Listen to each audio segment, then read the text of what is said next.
Aprenda uma coisa, quer largar seu cônjuge, largue a hora que você quiser. Não tem texto nenhum bíblico que diz que você não pode divorciar. A Bíblia diz que Deus odeia o divórcio. A Bíblia diz que divórcio é por causa da dureza do coração.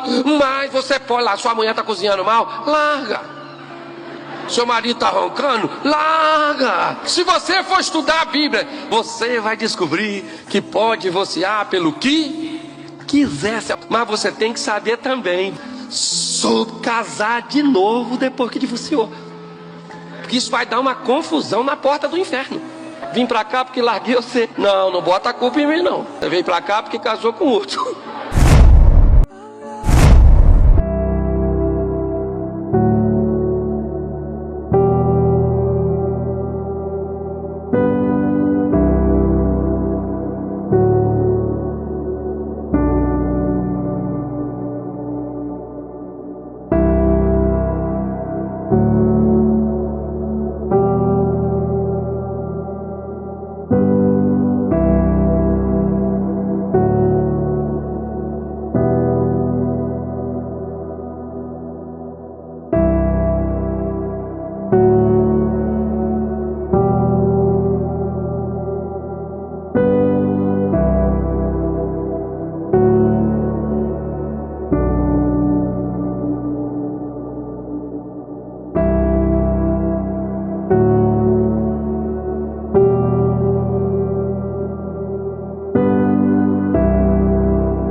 Critério para saber se é certo ou não é o seu desejo. A proposta da serpente foi exatamente essa. Você pode ser como Deus. O elemento da moralidade não precisa vir de Deus, pode vir de você. Nossos atos, eles trazem consequências. Para cansou do relacionamento, aí ele quer uma desculpa bíblica. Quando você vai lá e diz, ó, você está em pecado, não tem direito, né? Aí não, aí ele volta naquele argumento. Mas eu imagino que até em situações onde existe uma clara e deliberada colisão dos princípios bíblicos, de gente que já era crente e deliberadamente desobedeceu, eu não creio que é mero e simplesmente, não, arrepende, está perdoado e fica aí. Jesus falou para a mulher, não peques mais. Jesus chamou um novo casamento, fora da exceção, de uma relação adúltera. Ela vive em contínuo adultério. Vi um vídeo seu sobre divórcio e fiquei na dúvida qual é o versículo que dá a condição de casar, que libera casar de novo mesmo depois da traição. Mateus capítulo 19, versículo 3. A gente tem que entender o contexto. Na antiga aliança, o homem separava por qualquer motivo. Ele ia lá e dava carta de repúdio e casava novamente. Com Jesus mudou. Eu, porém, vos digo, versículo 9, que qualquer que repudiar sua mulher por qualquer motivo, não sendo por causa de prostituição, traição, e casar com outra, comete o adultério. E o que casar com a repudiada, que foi abandonada também, por qualquer motivo, comete o adultério. Que entende-se aqui que quando a pessoa é traída, não o traidor já está no adultério, a pessoa foi traída, então ela tem o direito de se separar e começar a vida. E se não for por traição, ela casa e comete o adultério. Deus te abençoe. Pastor, uma pessoa que se divorcia pode casar de novo? Luta fundamental essa, viu? Só há duas cláusulas no Novo Testamento para legitimar o divórcio, abrindo então possibilidade para um novo casamento. Infidelidade conjugal. A parte traída pode, não deve, pode se divorciar. É possível casar de novo. Essa está em Mateus 19, versículo 9. A segunda cláusula exceptiva está lá em 1 Coríntios 7,15. É o abandono irremediável. Se o cônjuge é abandonado, o cônjuge que foi abandonado, seja ele homem ou mulher, pode se divorciar, não precisa ficar preso àquele jugo. Então, não é divórcio por qualquer motivo, porque se o divórcio não tem base bíblica, o segundo casamento também não tem base bíblica. Mesmo que o Estado dê um atestado de divórcio, uma certidão de divórcio, e que seja legítimo pelas leis dos homens, o segundo casamento, de acordo com as leis de Deus, não tem legitimidade. Quem faz isso, de Jesus, comete adultério. Quando o segundo casamento é lícito para um cristão à luz da Bíblia? Se o divórcio aconteceu dentro dos limites da palavra de Deus, logo o segundo casamento é viável. A Bíblia permite o divórcio em 2 ocasiões excepcionais. Primeiro, em caso de adultério. Segundo, no caso de abandono de um não crente. Paulo deixa isso muito claro em 1 Coríntios capítulo 7. E de repente a mulher desse casal se converte. E o marido não convertido rejeita conviver com essa mulher agora convertida ao cristianismo. Paulo diz que essa mulher não precisa viver em servidão. Que se o divórcio aconteceu dentro desses limites, no caso do traído, na primeira experiência, não aquele que traiu. Eu não conheço nenhuma escola ortodoxa, séria, madura, que justifique o segundo casamento de quem traiu, do adúltero. Esse adúltero deve assumir a responsabilidade do seu ato e viver sozinho para sempre. Já a parte inocente, ela tem o direito de casar-se novamente e seguir a sua vida. E no caso da pessoa que foi abandonada pelo não crente, também pode casar-se novamente. O ensino da palavra de Deus é extremamente claro com relação a esse assunto, mas nós estamos nos entregando a uma teologia sentimentalista e pecaminosa. Nós vemos isso em muitas igrejas, onde pessoas traem, separam-se e casam, e seguem, inclusive no ministério da pregação, do louvor, como se nada tivesse acontecido. Naquele grande dia, muitas pessoas prestarão contas dos seus atos e das suas escolhas. Inclusive pastores e igrejas negligentes que relativizam a palavra de Deus e não obedecem o mandamento do Senhor. Quando saber a hora certa de lutar pelo casamento e hora de largar e seguir sua vida? A de lutar pelo casamento é agora. A de largar, salvo raríssimas, mas são raríssimas exceções, é só quando um dos dois coloca o outro lá dentro daquele buraco e coloca aquela coroa em cima assim, escrito saudade eterna. Aí você pode seguir a vida.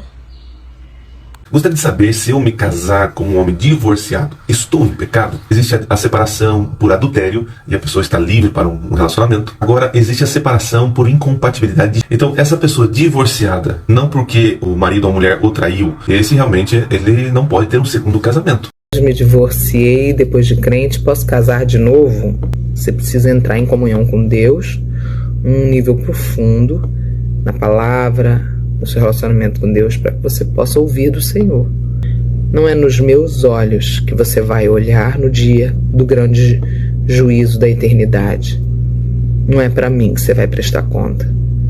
Eu quero divorciar, eu não amo mais. Casamento é uma aliança. E aliança constrói amor, mas amor não constrói aliança. Ah, o amor acabou. Não, definam o que é amor. O que o crente diz que é amor quando diz que acabou? Paixão, tesão.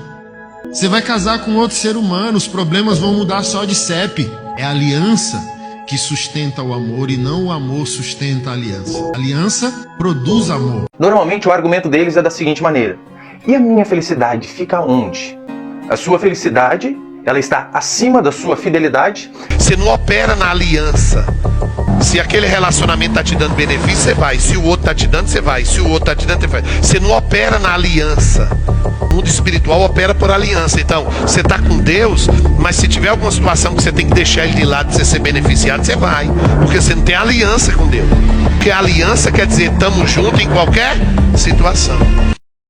Sabe o que separa uma criança de um adulto? É ele conseguir andar pelas decisões e pelos princípios, e não pelas emoções carnais que vão puxando ele para a destruição da sua família, do seu caráter e até mesmo impedindo a sua salvação. Em Mateus capítulo 19 vai dizer que o único caso que se pode separar é quando há adultério, relações sexuais ilícitas, e pode separar e apenas a parte que foi traída. Esta pode contrair um novo relacionamento, um novo matrimônio, sendo no Senhor, obviamente. Quanto à parte que traiu, não há opção. Ou ela clama pela misericórdia de Deus para que o seu cônjuge volte, reate, ou deve ficar sozinho por toda a vida. Eu sei que é duro falar isso, mas essa é uma das consequências do pecado, porque todo pecado vai ter consequência. Divórcio não é regra, divórcio é misericórdia. É por esse motivo que divórcio é falado no capítulo 19 de Mateus, mas antes, no capítulo 18, nós vemos aquela parábola sobre o perdão, sobre o quanto Deus nos perdoou e o quanto nós devemos perdoar o próximo. Todavia, em 1 Coríntios capítulo 7, do versículo 10 ao 16, há o que alguns teólogos vão dizer que seria um segundo caso onde é permitido a separação. Que caso seria esse? Ali Paulo está vislumbrando uma situação que já existe. Alguns vão até usar o termo de abandono obstinado. Paulo ele vislumbra o seguinte: um casal ímpio, casou, né, fora da igreja, e então de repente uma pessoa apenas só se converte. Ele não se importa de você servir a Deus. Sim, você pode continuar servindo a Deus e ele não briga com você, não te agride pelo fato de você ir à igreja. Paulo vai dizer, se ainda assim o marido não quiser se separar, você não deve se separar. E do mesmo jeito em relação à esposa também, é óbvio, né? Agora, se o marido quer se apartar, você não fica sujeito à servidão. E é claro, você também não pode usar de artifícios errados e mundanos para que o marido vá embora. Daí você começa a atrasar na comida, você começa a não namorar com o marido, você começa a esfriar no casamento para que ele possa pedir as contas e ir embora. Isso é um erro, não faça. O que temos que fazer numa situação dessa é continuar orando para que Deus também tenha misericórdia. Porque o marido descrente é santificado na esposa crente. E se isso acontece, óbvio que acontece. A prova sou eu aqui. Se não fosse a minha esposa não desistir de mim, não teria esse pastor aqui falando que você não deve se separar. Caso você se converta e seu marido não. Mas é claro que abandono também não se aplica apenas a isso. Se você vive com um homem e ele constantemente agride, mesmo estando debaixo do mesmo teto, você já foi abandonado. Neste caso, você não deve apenas sair de casa, você deve sair de casa e procurar a delegacia mais próxima e denunciar essa pessoa. Mas e no caso de uma pessoa que se separou antes de conhecer o Senhor e já veio para a igreja, né, com relacionamentos antigos, com filhos de outros relacionamentos? É por isso que em Atos 17, Paulo vai dizer que Deus perdoa o tempo da ignorância, mas ordena a todos que se arrependam dos seus pecados.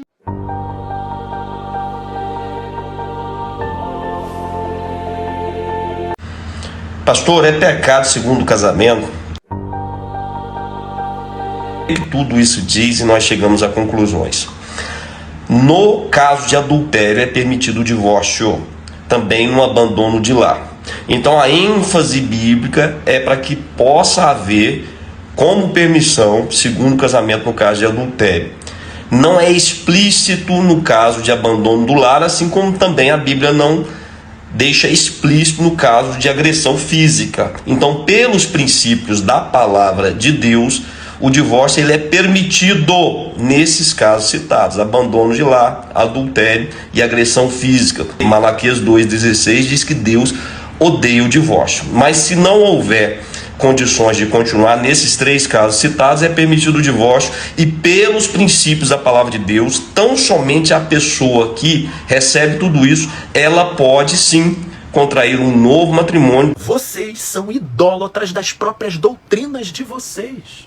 Isso porque, embora vocês rejeitem a interpretação quando lhes convém, queiram ou não, vocês vivem e desfrutam em suas práticas de vida, no dia a dia, de inúmeros entendimentos para os quais não existiram nenhuma explicação ou ordenança literal e direta de Jesus. Você, querida, quando está no período menstrual, pelo fato de estar supostamente impura ou imunda, por acaso você leu em alguma parte dos evangelhos onde Jesus esteja dizendo literalmente que não é mais para agir como o que está expressamente escrito e estabelecido na lei? Se esse entendimento hoje mudou, o que você acha que produziu essa mudança de entendimento? A interpretação. Jesus nos ensinou de que a verdadeira maldade e impureza do ser não habita o corpo, mas procede da essência do ser. Logo, aquele mandamento lá em Levítico cai totalmente em desuso. Como que o autor de Hebreus chegou à conclusão de que Jesus era o sumo sacerdote por excelência? Sim,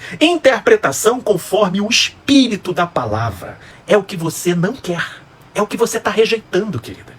Por quê? Qual a razão dessa seletividade? No que diz respeito a casamento, eu não quero interpretação.